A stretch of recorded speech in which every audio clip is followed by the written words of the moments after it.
que tenemos, así que considerando que ya tenemos a Damián, que va a presentar el seminario bibliográfico, y a Juan Manuel como invitado. Como siempre, gracias. Por suerte, últimamente te tenemos bastante seguido. Ifigenia también. Gracias por No, gracias a participar. usted. Bueno, cada uno, tengo entendido, van a participar de diferentes maneras. Ustedes nunca estuvieron en estos seminarios, pero por las dudas les cuento. Debe estar por conectarse Karina también, todavía no la veo. La idea de esto es discutir un caso, un trial, y analizarlo desde dos puntos de vista. Desde el punto de vista de la patología, para por ahí también hacer algún comentario específico sobre de qué se trata el trial, y después hablar sobre la cuestión específica de la metodología. O sea, presentamos diferentes tipos de estudios, desde estudios clínicos randomizados, casos y controles. Bueno, en el caso de hoy es un estudio grande, de muchos pacientes, y en el cual Ifigenia tuvo la oportunidad de participar como subinvestigadora por Instituto CAICI, donde Martín fue el investigador principal. Esto también está bueno para que sepan que todo lo que uno lee, muchas veces los pacientes son de Argentina y son hasta de la misma ciudad de uno. O sea, si yo te preguntaba, Damián, si sabías que había pacientes de Rosario, no sé qué hubieses dicho al principio. Pero Yo bueno, creo que había dicho que no sabía. claro, bueno, me lo imaginaba y por eso te lo contaba. O sea que, qué sé yo, así todos los estudios conocidos y famosos son multicéntricos, y por eso, de eso se trata, de que hay pacientes de todo el mundo, y bueno, y algunos de esos pacientes por ahí son nuestros. Así que eso es lo interesante también de tener, ahí está entrando Cari. Hola, Leonel. De tener la opinión de gente que ha participado, siempre con una cuestión que yo digo, ¿no? En los estudios multicéntricos, doble ciego, nosotros no sabemos qué le estamos dando a nuestros pacientes. Muchas veces, por suerte, después que el estudio cierra, te abren el ciego y vos podés tener una idea de cómo le fue a fulanito, cómo le fue a fulanito, pero a menganito, digo. Pero el tema es que al ser un estudio randomizado, vos lo que sos es un participante, pero totalmente ciego. Pero bueno, gracias de nuevo, Juan, gracias, Ifigenia. Así que, Damián, cuando quieras, compartí la pantalla y vamos a avanzar con el estudio, y cuando haya oportunidad de algún comentario, insisto, desde la patología o desde lo metodológico, vamos a ir parando y haciendo dichos comentarios. Perfecto. ¿Este es el primero tuyo, Damián? Es el primero. Bien ahí. Así que vamos a ver cómo sale. Bueno, primero que nada, buenas noches a todos. Muchas gracias a la doctora Taberna y al doctor Domínguez por participar. Bueno, entonces vamos a dar inicio nomás al seminario bibliográfico de la carrera. A medida de introducción, bueno, empezar diciendo que la insuficiencia cardíaca crónica es un síndrome que se caracteriza por la incapacidad del corazón, justamente de proporcionar suministro adecuado de sangre para cumplir con la demanda metabólica de los diferentes tejidos, o de poder hacerlo, lo hace a expensas de una elevación de las presiones de llenado del ventrículo izquierdo. Se asocia con una mortalidad prematura y hospitalización frecuente. Aproximadamente el 50% de los pacientes que desarrollan insuficiencia cardíaca mueren en un plazo de 5 años después del diagnóstico, y es una de las causas más frecuentes de hospitalización en pacientes mayores de 65 años en países occidentales. Después, se ha definido, es importante destacar para introducir este estudio, dos tipos de insuficiencia cardíaca, teniendo en cuenta principalmente la fracción de eyección del ventrículo izquierdo, así como también otros parámetros, como cambios estructurales en el músculo cardíaco, y estos consisten en la insuficiencia cardíaca con fracción de eyección reducida, que la vamos a tener en cuenta cuando tenemos menos de 40%, e insuficiencia cardíaca con fracción de eyección conservada, que va a ser la que va a ser mayor o igual al 40%. Después de la internación por insuficiencia cardíaca, la tasa de mortalidad a un año es alta y no es diferente, esto es importante también recalcar, entre los pacientes con fracción de eyección ventricular izquierda conservada y reducida. No me dijeron nada, me dijeron que había un electro dando vuelta con nuestra cita, pero no tenía nada. Lázaro. Tengo el micrófono apagado. Cállate, Lázaro. Yo no soy. Correa. Es Correa. Ay. Era yo escuchando el audio de Lázaro, perdón. Ya me desconcentré yo. No. Viste, ahí te lo hacen a propósito los colegas. Bueno, y ahora sí, para finalizar la introducción, la empaglifosina es un inhibidor del cotransportador sodio-glucosa del tipo 2, que dependiente de los riñones, se indica para la reducción de la glicemia en pacientes con diabetes mellitus tipo 2, ¿sí? Y digamos, el mecanismo de acción va a favorecer la excreción urinaria de glucosa, ¿sí? Así como también la de sodio, efecto que, bueno, se va a atenuar a medida que pase el tiempo. Entonces, ahora sí, el trial que vamos a presentar en el día de la fecha es el Emperor Reduce, Conserve, no me estoy yendo el otro. Preserve. Cuyo objetivo, ¿sí? Estuvo dirigido a demostrar la superioridad de empaglifosina a 10 miligramos comparada con el placebo, ¿sí? En pacientes con insuficiencia cardíaca crónica y sintomática y con fracción de eyección conservada, o sea, tenemos en cuenta como una FEBI mayor al 40%, bajo tratamiento estable de síntomas de insuficiencia cardíaca. Como patrocinador principal teníamos al laboratorio Boehringer Ingelheim y como colaborador a Eli Lilly and Company. Bueno, pará un poquito ahí que vamos a hacer algún comentario. Siempre acuérdense de no pasar tan por arriba en qué revista fue publicado. Volvé a la anterior y siempre hacemos hincapié. En la The New England Journal of Medicine, sí. Exacto. O sea que es muy importante también tener una idea de la jerarquía de la revista en que fue publicada, y si te fijas también ahí vas a encontrar algún nombre de algún médico argentino incluso. De nuevo, volviendo a lo de siempre, ¿no? Que en estos son estudios multicéntricos. ¿Qué opinás, para entrar un poquito en la clasificación, en la charla, Juan Manuel, de la clasificación que plantea Damián, de insuficiencia cardíaca con un corte de 40 en 2 grupos? Bueno, desde el 2016 que la clasificación de insuficiencia cardíaca la divide en 3, y no va muy de la mano con lo que se hace en los trials. En los trials pasa esto: menor de 40, mayor a 40, pero después pasan las cosas que pasan en los trials, ¿no? Lo que pasa con el Entresto, lo que pasa con el Charm, lo que pasa con el TopCat. La nueva clasificación divide en reducida menor a 40, moderadamente reducida de 40 a 50 y de arriba de 50 fracción de eyección preservada. Así que acá en este trial van a meter pacientes que tienen específicamente insuficiencia cardíaca con fracción de eyección preservada, pero también van a incluir pacientes con moderadamente reducida, que por lo que venimos viendo son por ahí más parecidos o responden un poquito más a los tratamientos de la insuficiencia cardíaca con fracción de eyección reducida, y de ahí vamos seguramente a ver algunas cosas más adelante, ¿no? Perfecto, no, porque me llamó la atención. ¿Vos por qué clasificaste de esa manera, Damián? ¿Por qué lo dividiste en 2 con un corte en 40? Justamente, sí, en el protocolo, sin adelantarme un poco del estudio. No, pero pará. Vos hiciste una introducción. La introducción fue tuya, Damián Olmos. O sea, y hoy, claro, porque hoy la clasificación es, como dijo Juan Manuel, en 3 grupos.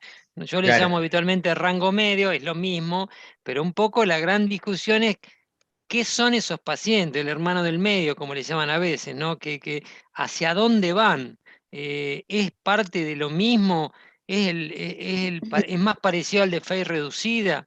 Y ahí acuerdo entonces con lo que dice Juan Manuel. Ahora vos me vas a explicar cómo en el grupo, cómo en el trabajo se definió incluir a estos pacientes, pero ojo con la clasificación, porque si no, vos me estás diciendo que un paciente que tiene una FEI de 42 tiene FEI preservada.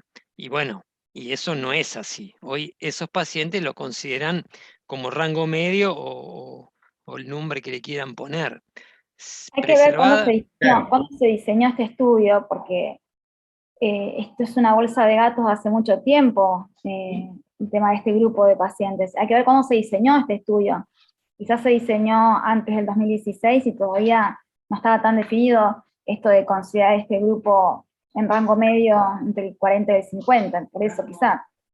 Pero... Sí, de hecho, probablemente en el 2016 y tuvo una actualización en el 2017, Y sí, coincido totalmente con la definición de insuficiencia cardíaca, pero bueno, en este caso me pareció justamente oportuno dar la clasificación que presentaba el estudio, justamente porque en eso se va a basar el resto, digamos, del análisis del trial. Pero sí, concuerdo y estoy en conocimiento de la definición. Dale, dale, perfecto. ¿Y Ifigenia? No, iba a comentar eso, que se diseñó en el 2016 porque el inicio fue en el 2017, o sea que evidentemente tomaron la clasificación anterior. Bien, ahí no sé si, Rebeca, ¿levantaste la mano o algún botoncito mal apretado? Me figura como si querés hablar. Bueno, no. Hola. No, Bueno, dale, sigamos. Es un robot.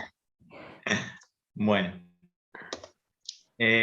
Bueno, esto ya lo habíamos pasado. Bueno, en cuanto al diseño, entonces un estudio que se llevó a cabo desde marzo del 2017 a abril del 2020, en el cual participaron 5.988 pacientes. Fue un ensayo de fase 3, aleatorizado, doble ciego, controlado con placebo y de grupos paralelos, en el cual participaron 622 sitios distribuidos en 23 países diferentes.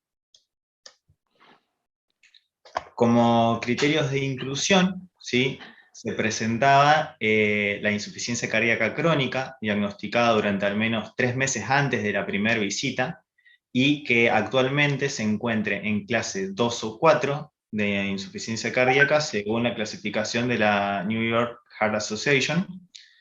Insuficiencia cardíaca crónica con una fracción de eyección mayor al 40%, esta podía ser obtenida por ecocardiograma, ventriculografía, angiografía invasiva o tomografía, y sin medicación previa, y sin medición previa de una FEBI menor o igual al 40%, y tenía que estar en condiciones estables. Solicitaba también un NT-proBNP que sea mayor a 300 picogramos mililitros para pacientes sin fibrilación auricular, o mayor a 900 en el caso de presentar fibrilación auricular. Los pacientes debían tener al menos una de las siguientes evidencias de insuficiencia cardíaca, o sea, presentar enfermedad cardíaca estructural, que podía estar representada por agrandamiento auricular izquierdo y o hipertrofia del ventrículo izquierdo, documentada por ecocardio en la visita 1, o bien hospitalización por insuficiencia cardíaca documentada en el plazo de 12 meses antes de la visita número 1. En el caso de y también en el caso de los diuréticos orales, si es que estaban recetados, debían mantener la misma dosis durante por lo menos una semana antes de la primera visita, antes de la visita número 2, perdón. En cuanto al índice de filtrado glomerular, tenía que ser mayor o igual a 20 mililitros minuto. Bien, perdóname, volvé. ¿Qué te parece, Juan Manuel, los criterios de inclusión? ¿Estás de acuerdo en lo que uno intentaría buscar para ver este Sí, grupo de pacientes? Sí. Me parece Bien. que sí, porque con estas cosas que agregan, con el NT-proBNP, con el antecedente de internación, en el caso de que no, con la alteración estructural, eso hace eco a la definición, por lo menos la que estaba en el 2016, de insuficiencia cardíaca con fracción preservada, así que me parece que está bien. Perfecto. Y Ifigenia, si te acordás, ¿qué te pedían o qué era importante con respecto al ProBNP y cómo fue el tema de las fallas de screening, que era algo bastante frecuente en este estudio? Sí, tuvimos una falla de screening bastante alta, porque generalmente todos los pacientes que venían con fracción de eyección, digamos, arriba del 40%, y con clase funcional 2, que era una de las características que tenían que tener, el ProBNP venían medicados y estabilizados, y el ProBNP nos daba muy bajo. Entonces fue muy difícil ingresar pacientes. Yo creo que tuvimos una falla de screening, creo que del 60% o al menos en nuestro centro. Pero fue el factor principal el NT-proBNP, porque a pesar de que tenían clase funcional 2, venían con un NT-proBNP bajo. Bien, bien. Bueno, dale, sigamos, Damián.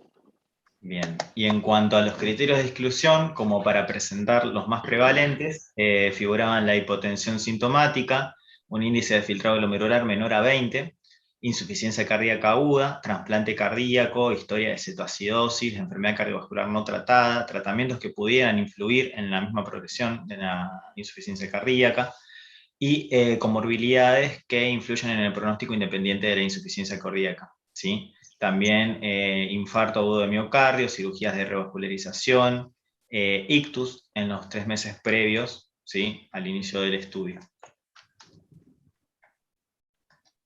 Bueno, a modo un poco entonces de resumen, el Emperor Preserve justamente lo que buscaba era evaluar a pacientes con una fracción de eyección mayor del 40%, se terminaron analizando 5.988 pacientes, entre los cuales se hizo una randomización 1 a 1, entre un grupo que recibió empagliflozina 10 miligramos una vez al día, obviamente asociado al tratamiento previo que venía haciendo el paciente, y otro grupo que recibió placebo, ¿sí?, y que tuvieron una media de seguimiento de aproximadamente 26 meses.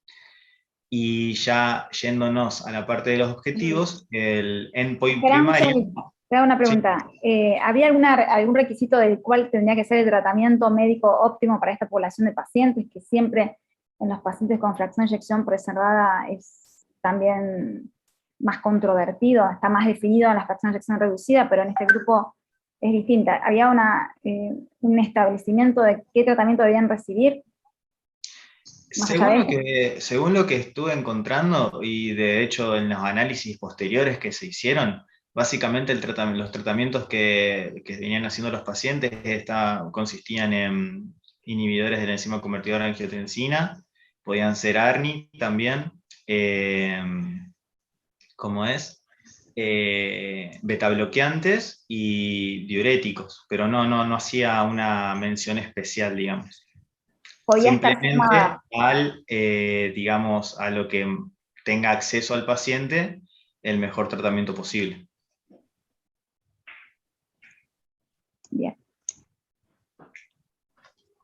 No sé si alguno tiene conocimiento de otro, la verdad que yo no encontré. Sí, lo que era fracción de eyección reducida, sí dependían estandarizados un tratamiento médico. Te decían que tenía que tener miagocorticoides, que tenía que tener IECA o ARA2. En precisamente, lo único que especificaba de tratamiento era el diurético, que por lo menos esté estabilizado en la semana anterior, nada más. Que aunque sí lo usaba, no que lo tenía usaba, exactamente, claro, sí claro. lo usaba. Pero todavía, como criterio ni de exclusión ni exclusión, no estandarizaba que tenga un tratamiento definido.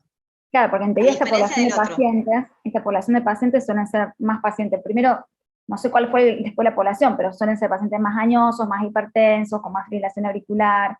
Exactamente. Entonces por ahí hay que ver cómo estaba su presión, o sea, si tenían tratada su fibrilación auricular, por eso por ahí quedó como medio librado y podía haber mucha heterogeneidad. Según lo que puedo interpretar, lo que sí se esforzaron mucho es justamente para no incluir a pacientes que estén en insuficiencia cardíaca aguda.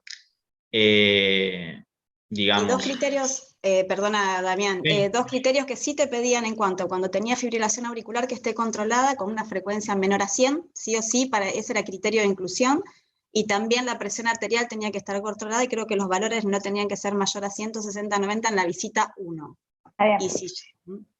Bueno, claro, o sea, el standard of care es variable porque claramente no está tan definido en esta enfermedad.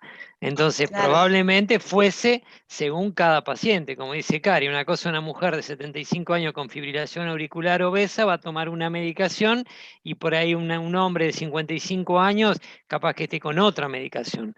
No es tan claro como la insuficiencia cardíaca o con FEI reducida. Y por eso no había tanta obligación de que estuviera con tal o tal cosa. Claro. Bien. Bueno, dale, Damián. Entonces, pasando a los objetivos, el endpoint primario era un endpoint compuesto que tenía en cuenta la muerte atribuible a causa cardiovascular o a internación por insuficiencia cardíaca, lo que ocurra primero, y teníamos después dos endpoints secundarios, que el primero era justamente todas las causas, todas las internaciones por insuficiencia cardíaca, ya sea la primera o recurrentes, y un cambio en la curva respecto al índice de filtrado glomerular. Se evaluaron aproximadamente unos 11.583 pacientes, de los cuales, bueno, se terminaron randomizando 5.988, 2.997 se enrolaron en el grupo de empagliflozina, 2.991 en el grupo placebo, y como habíamos dicho, tuvieron un seguimiento medio de aproximadamente 26 meses. Fíjate lo que decía Ifigenia, ¿no? Prácticamente ahí tenés un 50% de falla de screening entre los elegibles y los que fueron randomizados. Hay que ver, no sé si está descrito, si lo tenés o si lo leíste, el motivo por el cual se descartaron, pero por lo menos en la población nuestra, de acá, de Rosario, Martín me dijo que había habido 23 o 24 pacientes, de los cuales se ingresaron 8. ¿Puede ser, Ifi? Sí, exactamente, Claro, 24 pacientes, sí. Fueron escrineados y entraron 8. Claro, o sea que, y la gran mayoría de los casos es el tema del ProBNP. Sí. Entonces, obviamente, ese tenés una alta falla de screening, una alta tasa de falla de screening. Bien, dale. Yo quería aprovechar a preguntar algo por ahí, pues seguramente vienen los resultados ahora para no interrumpir después. Cuando habíamos analizado con fe reducida, también había pasado algo de cuál sería el argumento de por qué el endpoint primario es un combinado de internaciones y de muerte, porque esos dos eventos son muy diferentes entre sí, y si me preguntás, no me parece justo después interpretar un estudio en base el endpoint primario le bajó la mortalidad y la insuficiencia cardíaca, cuando en realidad es gracias a uno de estos dos. ¿Por qué se hace esto? Aparte de disminuir el tamaño muestral y demás. ¿Hay por algún eso, interés? justamente eso, Sí. es por el tamaño muestral. Claro. Es porque, y vos, vos cuando tengas los resultados finales, si le dio a expensa solamente de insuficiencia cardíaca, nunca lo vas a tener que decir como por un solo evento. O sea, reduzco el endpoint combinado de muerte e insuficiencia cardíaca. Exacto, pero me suena a engaño de que te bajo hasta la mortalidad gracias a que te doy la EMPA en una fe preservada. No, reduce, por ejemplo, Claro, reduce no baja la mortalidad. No, reduce el endpoint combinado. Y es específicamente por eso. Si no tendrás que tener un tamaño muestral enorme para poder demostrar la diferencia en el otro evento que vos no quieras demostrar. Es simplemente eso. No, habría que ver qué diferencia habría entre un tamaño muestral que lo haga con el endpoint primario, que sea internacionales por ICC, o un tamaño muestral para mortalidad. A ver si es mucho más grande que este. El doble, más. Mucho Históricamente más, sí. lo suelen poner en forma individual en los endpoints secundarios. Claro. Sí, no, ahora lo va a mostrar eso, y un poco, aunque te Real, adelantaste, digamos, aunque te adelantaste, pero el motivo es por el tamaño muestral, para mí, Eduardo, no creo que haya otro. No, siempre es ese. Sí, Okay. Porque es imposible si no llegar a un tamaño muestral para disminuir la mortalidad a un 1.5, ponele, De de hecho, valor dentro absoluto. de todo tiene 2 eventos. Hay otros estudios que tienen 5 o 6. Y vos decís, sí, lo tenés que interpretar así, en el conjunto, no después de decir que redujo muertes si era un endpoint combinado de 5 eventos. No, aparte de lo que vos decías, Karina, que le hemos hablado en otros estudios, cuando aparte también se mezclan eventos que tienen que ver con el sangrado, como hablamos en lo isquémico, o con lo isquémico. O sea, acá dentro de todo, aunque la internación es un evento blando, pero tiene que ver con el empeoramiento o agravamiento de la insuficiencia cardíaca, que es interno, que se muera de algo. ¿Cuántas veces vemos infarto, muerte, revascularización, ACV? Te meten cosas hasta que son muy contradictorias una de las otras, entonces ahí hasta más difícil evaluarlo. Pero bueno, si no sería imposible juntar 6.000, vos imaginate que 12.000 pacientes prácticamente evaluaron para incluir a la mitad. Yo por las dudas les cuento, por la chance de tener, que algunos nosotros hacemos estudios, es toda una negociación de un contrato, definir qué paciente, cuánto te pagan un paciente que screeneás y es falla de screening. Entonces, todas esas cosas hay que conocerlas. Hay cuestiones que juegan en lo que los laboratorios, vos dijiste bien clarito quién fue el sponsor de este estudio. El sponsor de este estudio es un laboratorio que fabrica la molécula. Entonces, todas esas cosas son discutidas a muerte entre el sponsor y los investigadores primarios para definir todas estas cuestiones. Entonces, cuando ellos saben que tienen alta tasa de screening, que hay una discusión muy importante. Y los investigadores no quieren tener que trabajar, buscar al paciente, evaluarlo, interrogarlo, que firme el consentimiento informado y que después a la hora de que ingrese en el estudio sea falla de screening. Son todas cosas que tienen que saber que ocurren cuando se hacen estos estudios. No son tan fáciles como parece cuando uno los lee sin un análisis fino de los mismos. Y cuando estén en estos estudios y tengan que incluir a un paciente, se van a dar cuenta lo heterogéneo que son a veces los pacientes, aunque uno quiere que sean todos iguales. No, lejos están de ser todos iguales. Así que eso lo vivió. Agregar una cosita con respecto a esto del screening, que están haciendo mucho énfasis. El tema del ProBNP, que quizás excluyó a muchísimos pacientes, es porque es el dato objetivo de que los pacientes estaban en insuficiencia cardíaca crónica, pero si no hubiesen puesto ese criterio del ProBNP elevado, hubiesen incluido un montón de pacientes de mucho menor riesgo y que hubiesen necesitado incluso una población aún mayor para poder demostrar alguna diferencia o algún beneficio de la droga. O sea, sabemos que cuando cada vez los pacientes es menos fácil encontrar una diferencia porque cada vez le hemos ya bajado el riesgo a los pacientes. Entonces, por eso se buscan pacientes más graves, para poder encontrar una diferencia con una intervención. Entonces, por eso el ProBNP era un requisito, porque si no hubiesen incluido pacientes que no estaban en ICC y no le hubiesen encontrado diferencias. No sé si las encontraron, pero no hubiesen encontrado menos diferencias. No, pero lo que te quería decir es que lo interesante es, uno en la insuficiencia con FEI reducida ve como que hay una cosa más predecible en los ProBNP. Martín me contó que justamente la idea era tener ProBNP previo para tener una idea si el paciente iba a ser elegible. Y le llamaba la atención que pacientes con ProBNP aumentado, después, cuando se lo analizaba y él definía si entraba o no, de pronto tenía un ProBNP normal. O sea, como que notaba una mayor variabilidad en el ProBNP en estos pacientes con FEI preservada. Sí, de hecho, eran pacientes que vos veías que decía, bueno, este paciente entra por la clase funcional que tenían y todo, porque decían, no había manera. Y cuando los ibas a escrinear, es como muy variable. En la fracción preservada eso es muy variable también según el paciente. Está mucho más estabilizado que obviamente que el de fracción reducida. ¿Dónde se hacía, Ifigenia, el dosaje de ProBNP cuando se definía si entraba o no? ¿Central? Central, sí, en un laboratorio central lo sacábamos ahí en CAICI, pero se derivaba creo que a Indiana, me parece, a Estados Unidos. Bien. Bien, vamos. Bueno, en cuanto a las características basales de los participantes, tenemos para destacar que un 45% eran mujeres, un 81% pertenecía a la clase funcional 2, ¿sí? La fracción de eyección promediaba entre un 54 más menos 8%, en ambos grupos siempre. Fibrilación auricular en el 51% de los pacientes, y el índice de filtrado glomerular oscilaba entre los 60 más menos 20, ¿sí?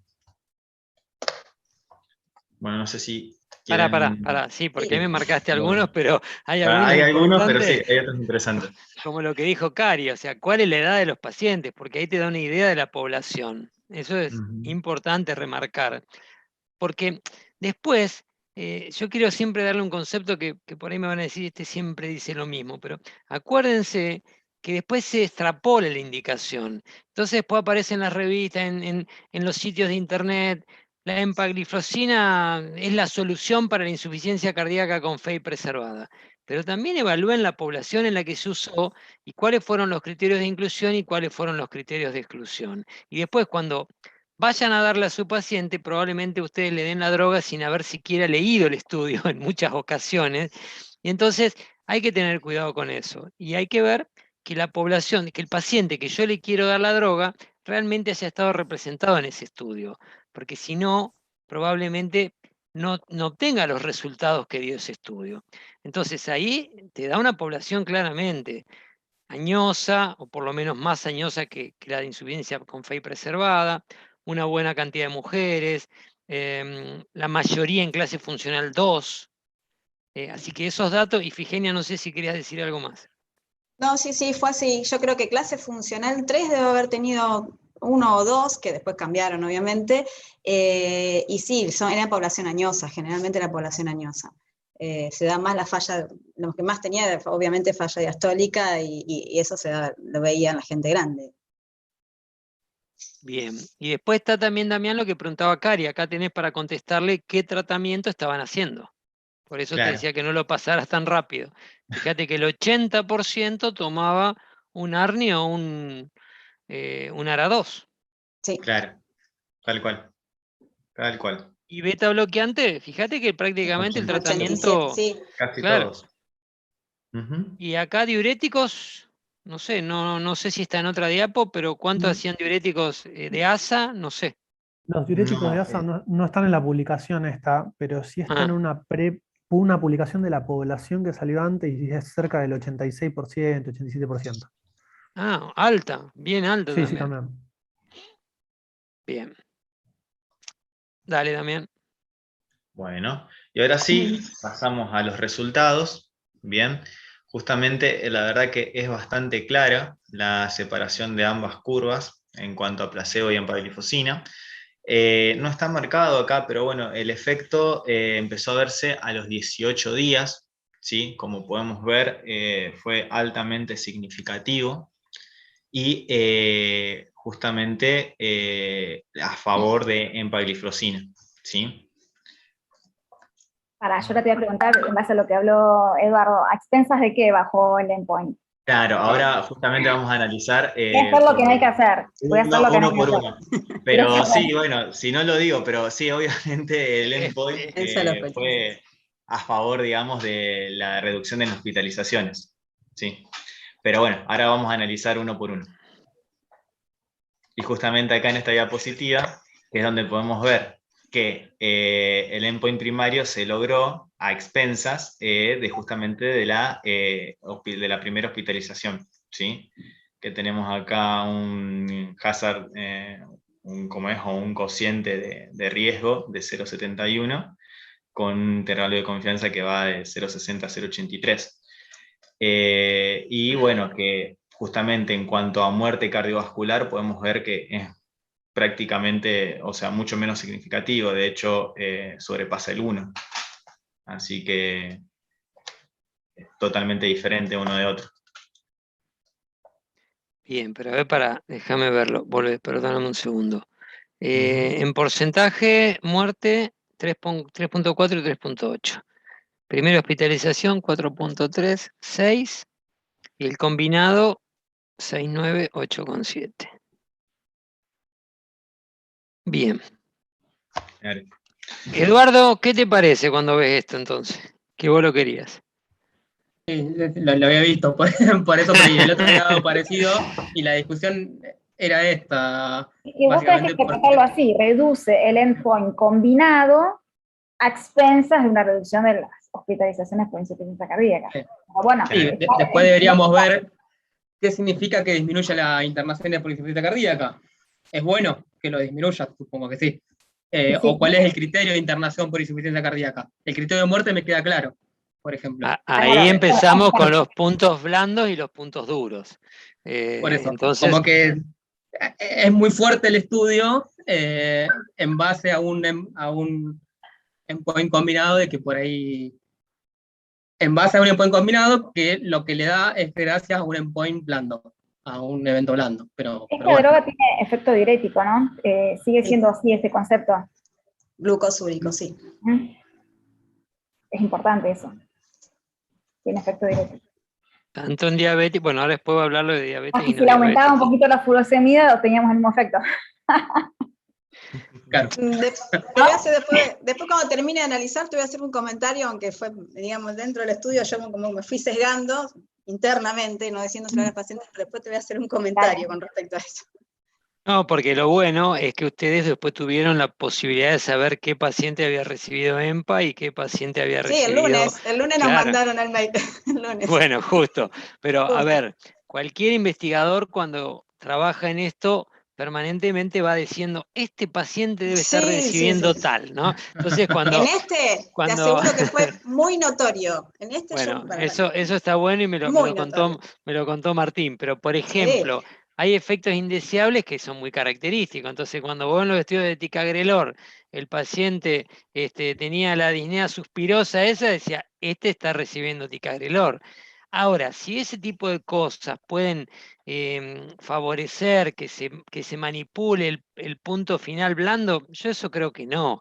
Que el estudio, que la droga disminuye la internación por insuficiencia cardíaca, no hay discusión, en un lugar donde hubo 600 centros. Ahora, que se la presente como la droga, después me gustaría escucharlo a Juan Manuel, que es el que está todo el día con estos pacientes. Si que la droga sea una droga en esta población, no extrapolemos a la FEI reducida, porque después también te voy a hacer, Juan Manuel, una pregunta sobre eso. Pero se está buscando siempre incluir drogas en el vademecum de pacientes con insuficiencia cardíaca como la solución mágica a las cuestiones de todos los días, considerando la pandemia que implica esta enfermedad. Eso está clarísimo. Entonces, lo que uno tiene que comprar o no es realmente el impacto. Y ahí lo que decía Eduardo, vos, bueno, si a mí me decís si puedo evitar internarme por insuficiencia cardíaca, si yo tengo la insuficiencia con FEI preservada, y sí, dámelo. La pregunta es, ¿cuántos como yo hay que tratar para que se interne el famoso NNT, ¿no? Entonces, Juan Manuel, ¿cuál es tu sensación antes y después de la publicación de este estudio en este grupo de pacientes? La sensación, bueno, este grupo de pacientes, como sabemos, es una bolsa de enfermedades, comorbilidades, y que son pacientes más añosos, por ende la mortalidad no es cardiovascular en su mayoría, sino por otra causa. Entonces disminuir la muerte cardiovascular es bastante difícil. Fíjate que la tasa de eventos cardiovascular, de muerte cardiovascular fue 7.3, 8.1, 1% de reducción. Para tener una P significativa en esto y que la reducción sea significativa, probablemente necesites muchos pacientes. Pero el hecho para mí de un paciente añoso que reduzca las internaciones, y no solo eso, vos fíjate que el punto final secundario, que solamente iba a ser observado en caso de que el primario diera positivo, que es la cantidad de hospitalizaciones que tienen, también fue disminuido. Las drogas estas, como estaban hablando antes, sí tienen efecto diurético, pero también se postula que tienen un montón de otros efectos. Son como las estatinas de la insuficiencia cardíaca, parece. Sí. Tienen efecto metabólico, tienen efecto natriurético, tienen efecto antirremodelado. La verdad que, por lo menos en lo que se postula y se está estudiando, parecen unas drogas que tienen muchos efectos pleiotrópicos, claro, efectos pleiotrópicos como las estatinas, ¿no? Yo particularmente, con los resultados de este estudio, sí le daría a mis pacientes con insuficiencia cardíaca y fracción preservada empalifosina, o bueno, probablemente la palifosina vaya por el mismo camino, ¿no? Lo que sí también es interesante, así como desglosamos el punto final primario como no deberíamos hacerlo, como dijo Karina recién, también desglosar en los subgrupos, como para tener también una idea de qué tipo de paciente se beneficia más, se beneficia menos, porque es Ahora, si quieren, pongo la diapositiva esa. Es muy heterogéneo este grupo de pacientes, entonces es obvio que no va a ser igual el efecto en todos. Yo creo que hay que seleccionar el paciente al cual uno le va a dar esta droga, pero es una gran noticia para los pacientes con insuficiencia cardíaca con fracción preservada. Bien, excelente. Eso quería ver si era tu opinión. Martín, no sé, habrá que ver en qué fenotipo de paciente usarlo. Bueno, eso es un poco lo que... Vamos a ver los subgrupos, que ya hablamos de que los subgrupos no definen nada, sino que generan hipótesis, pero vamos a ver las poblaciones en... Dale, pasa Damián, si es la que viene. A ver. Capaz que tengas otra primero. Capaz que sí, pero ahora no me estaría respondiendo. Dale con el mouse abajo a la izquierda porque a veces se... Claro. Buscar las flechitas abajo a la izquierda. Ahí está. Bueno, justamente acá está el análisis de los subgrupos. Acá en el primer recuadro lo que podemos ver son pacientes diabéticos y no diabéticos, ¿sí? Ambos con, como es, un estudio representativo, ¿sí? Después, en el segundo, lo que podemos ver en cuanto al sexo, hombre o mujer, y en este otro, acá tenemos en cuanto a la subdivisión que se hizo sobre la fracción de eyección, que acá justamente sí podemos ver cierta diferencia y sí se puede decir que hay mayor tendencia de que se van a favorecer más con empagliflozina los pacientes que tengan una fracción de eyección menor al 50% y así en decremento a favor del aumento de la fracción de eyección. Vemos acá que como los pacientes con una fracción de eyección de mayor al 60% es bastante menor, digamos, ¿cómo es? El resultado positivo. Podría ser menor si se usara la cantidad de pacientes que tenemos que incluir. Claro.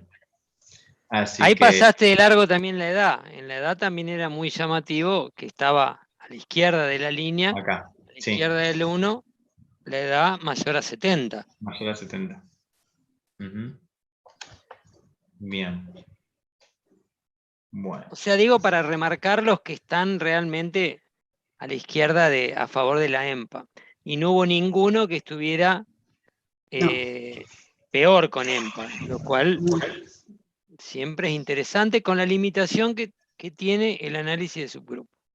Creo que también lo hemos dicho varias veces ese tema. Bueno, pero acá es importante esto que, si ya no se tiene que hacer, pero sería como para poder demostrar si en mayor del 60% de fracción de eyección hay beneficio. Acá pasa el 1, seguramente necesita un tamaño muestral enorme y hacerlo... No hay mayor de 60. No, mayor de 60 fracción de eyección, ¿no dice ahí abajo? Sí, no hay en el mayor de 60 en ese no hay beneficio. No, por eso. Pero bueno, te entendí, hay. Claro, no hay beneficio. Entonces yo digo, bueno, estamos diciendo que lo daríamos en pacientes con fracción de eyección preservada, pero más de 60, que muchos de estos pacientes tienen fracción de eyección de más de 60, sobre todo estos pacientes con fibrilación auricular, sobre todo suele ser el mecanismo en la falla diastólica. En el que más preservada está, anda menos. Entre 50 y 60 toca el 1.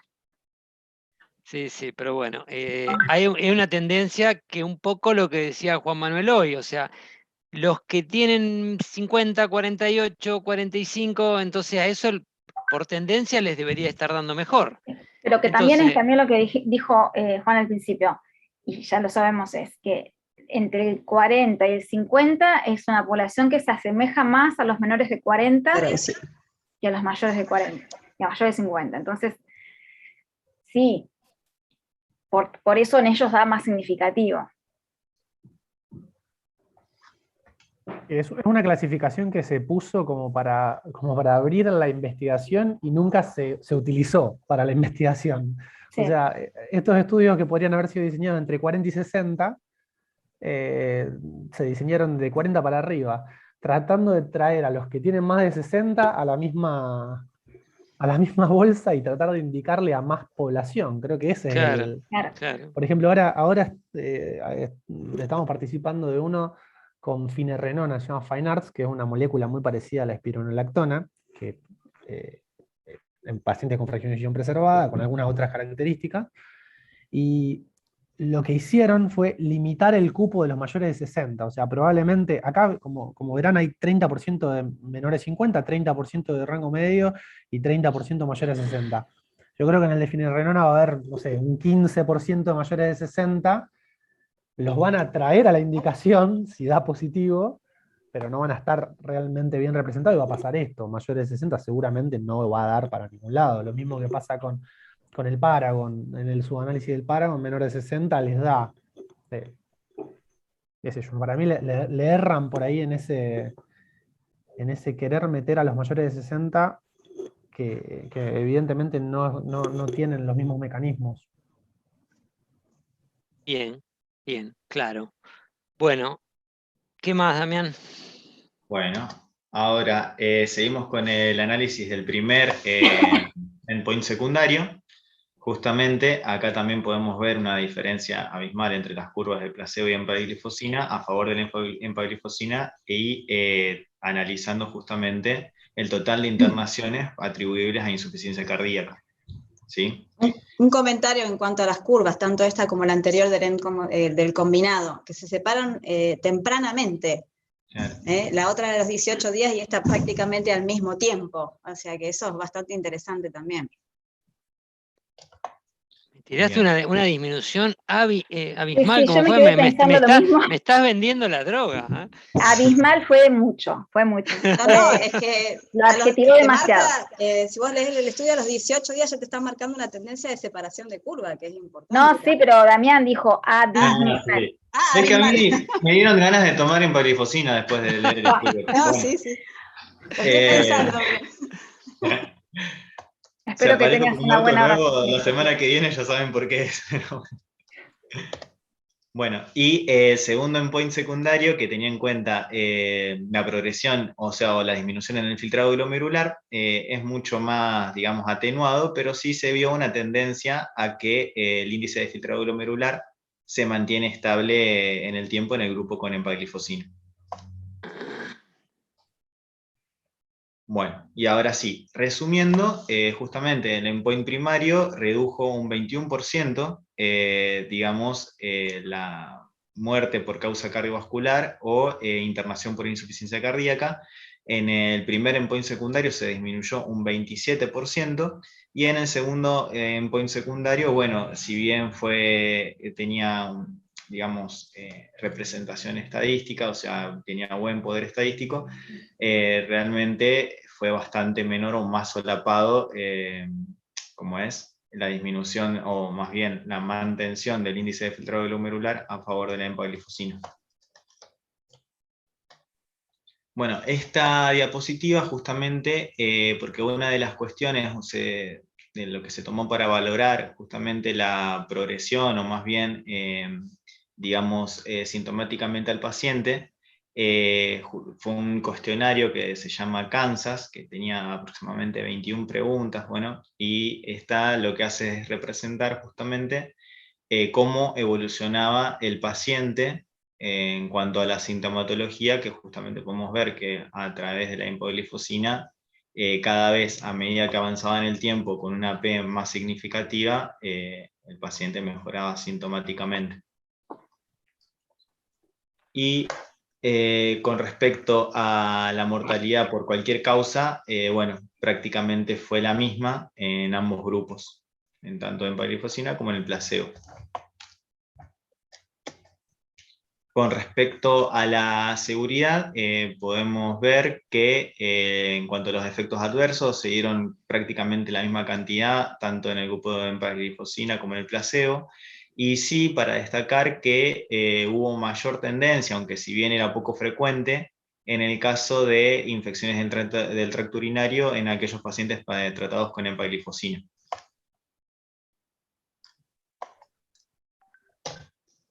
Y bueno, esta diapositiva lo que hacía era justamente comparar el Emperor con respecto a otros estudios que también analizaban otra clase de tratamiento en pacientes con insuficiencia cardíaca con fracción de eyección conservada, y lo que podemos ver es que, bueno, hasta el momento el Emperor es el único que demostró, digamos, ser estadísticamente significativo en cuanto a la reducción del endpoint primario.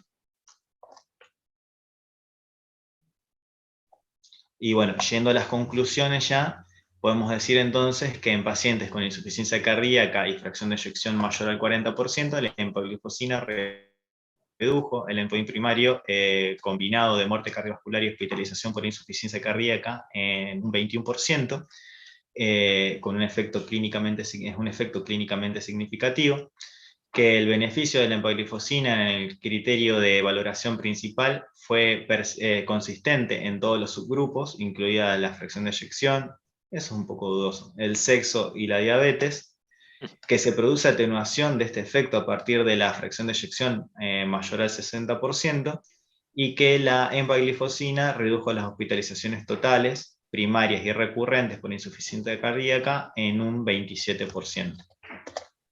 Y bueno, lo que hacía mayor hincapié es que el Emperor Preserve es el primer ensayo que muestra beneficios clínicos inequívocos con un fármaco en pacientes con insuficiencia cardíaca y fracción de eyección conservada. Bárbaro. Ahí está. ¿Esas conclusiones fueron tuyas o las del trabajo? Esas fueron las conclusiones del trabajo. Las cuales él adhiere. Adhiere totalmente. Bueno. Me regalaron una remera del laboratorio. Bueno, muy bueno, muy bueno. ¿Algún comentario, Ifi, Juan Manuel? Sí, no sé, bueno, si Juan Manuel, ¿vos participaste también en el estudio? No, de este no participé. Ah, de este no participaste, para ver si coincidías conmigo en algo. Yo también participé en el Reducida y también participé en el DAPA-HF, o sea que más o menos tengo una referencia, pero sí notable en todos los pacientes fue la clase funcional, cómo disminuyó, o sea, los que venían en clase funcional 2 disminuyeron a la clase funcional 1, y eso lo venía, por eso yo te decía, yo me sesgaba yo misma, no, obviamente no, al paciente no le decía nada, pero ya te das cuenta quién estaba recibiendo la droga y quién no, era así, porque bajaban la clase funcional a clase funcional 1, y el paciente lo que más te decía es que se sentía muy bien, que tenía ganas de hacer cosas, ya cosas que no hacía antes las volvía a hacer, e incluso me mandaban fotos trabajando en el jardín, o sea, una cosa insólita, que el que tenía clase funcional 3 me manda la foto con eso. Por eso te digo que lo más importante en esto fue cómo se sintió el paciente, cómo disminuyó la clase funcional, y cómo aceptó rápidamente el sentirse muy bien. Eso creo que fue lo que más fue notorio. El paciente venía con ganas, salvo cuando empezó la pandemia, ahí se empezó a complicar, pero el paciente no muchas veces me pasó que en los protocolos vengan con ganas ya de venir a buscar la droga, digamos, la medicación, querían el frasquito. ¿Alguno de los 8 pacientes se internó? Sí, tuve 2 pacientes que se internaron, uno por insuficiencia cardíaca, pero había medio hecho transgresión del tratamiento, y el otro paciente se internó, pero bueno, ese paciente venía un poco, es el que tenía en clase funcional 3, pero después terminó con una hemorragia digestiva y falleciendo por una sepsis. Bien. Son las únicas 2 internaciones que tuve. Bien. Quería preguntar, por ahí tengo, no sé si el concepto correcto, ya que había participado en el estudio, a estos pacientes cuando sale el resultado que demuestra el beneficio de la droga, en ese estudio por lo menos, ¿le permiten continuar con las drogas? O sea, ¿lo puede tener tanto él como los que del grupo placebo lo tienen asegurado toda la vida? ¿Qué tema tocaste? Olvídalo. No, y así hicimos un intento eso lo aprendí en la facu, en la parte de método de ética, pero no sé si es real. Correspondería, pero ya, por ejemplo, con el DAPA-HF nos pasó que los pacientes obviamente se sentían muy bien y querían la medicación y no nos dieron mucha bolilla. No se lo dan. No intentamos con habría que probar a lo mejor con Boehringer a ver si tenemos algún resultado, pero no se la dan. A ver, igual el paciente que la puede comprar, la compra, digamos. Claro, a ver, ellos, Edu, hacen un contrato con vos, el contrato en general son tripartitos, y en el contrato nunca lo dice esto. Que ellos tengan la obligación de administrar la droga, porque aparte, algunos trabajos salen publicados muy rápidamente, pero algunos trabajos salen publicados meses después que terminó el protocolo. En esos casos, incluso durante muchas veces algunos no te abrían el ciego, aunque el estudio hubiese terminado. Tampoco en ningún lugar del contrato dice que tengan obligación de abrir el ciego. Entonces vos a veces, el estudio terminó, no sabías qué le había tocado y se había publicado a los 8 meses. Una reducción modesta. Y vos decís, ¿qué hago acá? ¿Qué le tocó? Querías averiguar, no te lo decían. Es todo un tema. Una cosa es las normas de investigación, la ética de investigación, y otra lo que vos le podés exigir al sponsor. Siempre se habla de ese tema de que si después te van a dar la droga, yo nunca lo vi escrito en un contrato. No, en un contrato no. De hecho, hay estudios que se suspenden precozmente cuando se ve precozmente una diferencia abismal en los eventos con beneficios de las drogas, y así todo no se le da a la paciente la droga. Y es verdad que no figura cuando vos firmás el consentimiento, eso jamás dice que después tampoco figura.